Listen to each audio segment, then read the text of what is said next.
अस्सलाम-u.Alikum। तो यारो कैसे हो। तो इस वीडियो में हम बात करने वाले हैं Vivo Y51s के बारे में।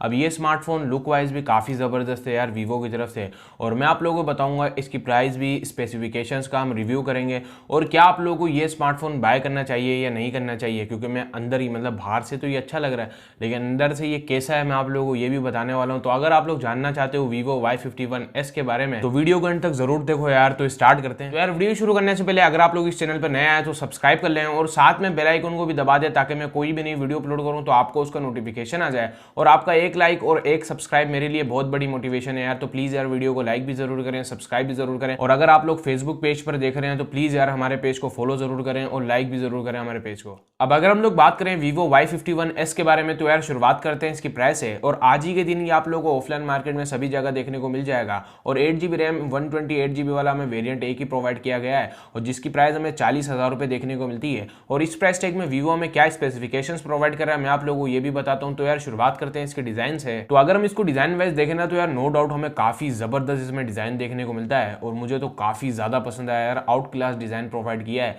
और हमें प्लास्टिक बैग ही प्रोवाइड की गई है और हमें दो कलर्स देखने को मिलते हैं। एक हमें ब्लू कलर देखने को मिलता है, दूसरा हमें सिल्वर कलर देखने को मिलता है। और कलर्स और डिजाइन मुझे तो काफी ज्यादा पसंद आया। और आपको कौन सा कलर ज्यादा पसंद आया है आप लोग मुझे कमेंट में जरूर बताना। मुझे तो यार सिल्वर कलर ज्यादा पसंद आया, आप लोगों को कौन सा आप लोग मुझे कमेंट में जरूर बताओ। और इसी के साथ अगर हम इसकी डिस्प्ले के बारे में बात करें ना तो इसमें हमें 6.58 इंचेस की फुल HD प्लस हमें डिस्प्ले देखने को मिलती है जो कि हमें IPS LCD डिस्प्ले देखने को मिलेगी। और साथ ही अगर हम देखें ना तो यार आपको इसमें वाटर ड्रॉप नोच देखने को मिलेगी जो कि मेरे हिसाब से तो सही नहीं है, क्योंकि 40,000 रुपये की प्राइस टैग में सभी ब्रांड हमें पंच होल प्रोवाइड कर रहे हैं। तो यार इसमें हमें वाटर ड्रॉप नोच देखने को मिल रही है। और साथ ही अगर हम देखें ना तो आपको इसमें गोरिल्ला ग्लास की भी प्रोटेक्शन नहीं देखने को मिलती। और अगर हम इसको डिजाइन वाइज देखें और साथ ही अगर हम इसको डिस्प्ले साइड से देखें ना तो डिजाइन वाइज तो हमें काफी अच्छा देखने को मिलता है, लेकिन जो है ना डिस्प्ले साइड से ये हमें डिसेंट सही देखने को मिलता है। और इसके अलावा अगर हम इसके प्रोसेसर के बारे में बात करें ना तो इसमें हमें स्नैपड्रैगन का 662 प्रोसेसर देखने को मिलेगा। अब ये जो प्रोसेसर है ये 11 नैनोमीटर पर बेस्ड है और ऑक्टा-कोर हमें प्रोसेसर देखने को मिलेगा। और यार अगर हम देखें ना तो प्राइस टैग के हिसाब से ना परफॉर्मेंस हमें वीक ही देखने को मिलने वाली है। इस स्मार्टफोन में 40,000 रुपये Vivo ने इसकी प्राइस रखी है। और अगर हम देखें ना तो इस प्राइस टैग में दूसरे ब्रांड हमें काफी जबरदस्त प्रोसेसर प्रोवाइड करें और इसीलिए जो है ये स्मार्टफोन परफॉर्मेंस साइड से हमें वीक ही देखने को मिलता है। और साथ ही अगर हम इसके कैमरास के बारे में बात करें ना तो बैक में हमें इसमें ट्रिपल कैमरास देखने को मिलेंगे। मेन जो सेंसर है वो हमें 48 मेगापिक्सल का देखने को मिलेगा, दूसरा में 8 मेगापिक्सल का अल्ट्रा वाइड एंगल सेंसर देखने को मिलेगा और तीसरा में 2 मेगापिक्सल का मैक्रो सेंसर देखने को मिलेगा। और साथ ही अगर हम फ्रंट कैमरे की बात करें ना तो फ्रंट में हमें 16 मेगापिक्सल का सेंसर देखने को मिलेगा जो कि हमें वाटर ड्रॉप नोच के साथ देखने को मिलेगा।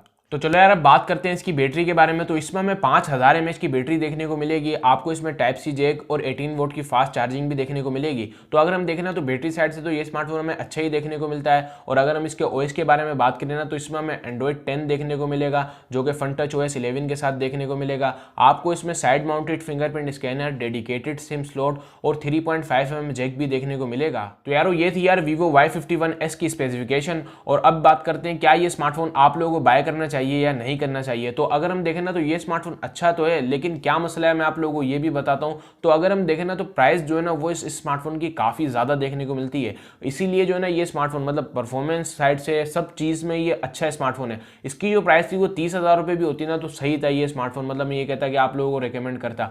लेकिन 40,000 रुपये मतलब बहुत ही ज्यादा इसकी प्राइस हमें देखने को मिलती है और ऑफलाइन मार्केट में टारगेट करने के हिसाब से बनाया गया इसलिए तो 40,000 रुपये प्राइस हमें देखने को मिल रही है। और अगर आप लोग ऑफलाइन मार्केट से बाय करोगे तो ठीक ठाक आपको डिस्काउंट देखने को मिलेगा, शायद 36-37 हज़ार का आप लोगों को ऑफलाइन मार्केट से देखने को मिल जाए। लेकिन यार मैं तो आप लोगों को फिर भी यही रेकमेंड करूंगा कि आप लोग इस स्मार्टफोन को नहीं बाय करो, क्योंकि इससे कम प्राइस में भी हमें दूसरे ब्रांड काफी जबरदस्त स्पेसिफिकेशंस वाले स्मार्टफोन प्रोवाइड कर रहे हैं और इसलिए मैं तो आप लोगों को रेकमेंड नहीं करने वाला। और थोड़े टाइम रुक जाओ यार, क्योंकि मतलब दूसरे ब्रांड्स की भी तरफ से इसी प्राइस टैग में काफी जबरदस्त स्मार्टफोन आने वाले हैं। तो थोड़ा टाइम रुक जाओ, 1-2 मंथ रुक जाओ, शायद हमें अच्छे स्मार्टफोन देखने को मिल जाए। और इसीलिए मैं तो आप लोगों को बिल्कुल भी नहीं रेकमेंड करूंगा। तो यार मुझे लगता है आपको आज की वीडियो पसंद आएगी। पसंद आए तो प्लीज यार वीडियो को लाइक करना, चैनल को जरूर सब्सक्राइब करना और मैं आप लोगों से मिलूंगा नेक्स्ट वीडियो में। ऐसे ही अपना ख्याल रखना यार। फी अमान अल्लाह। पाकिस्तान जिंदाबाद।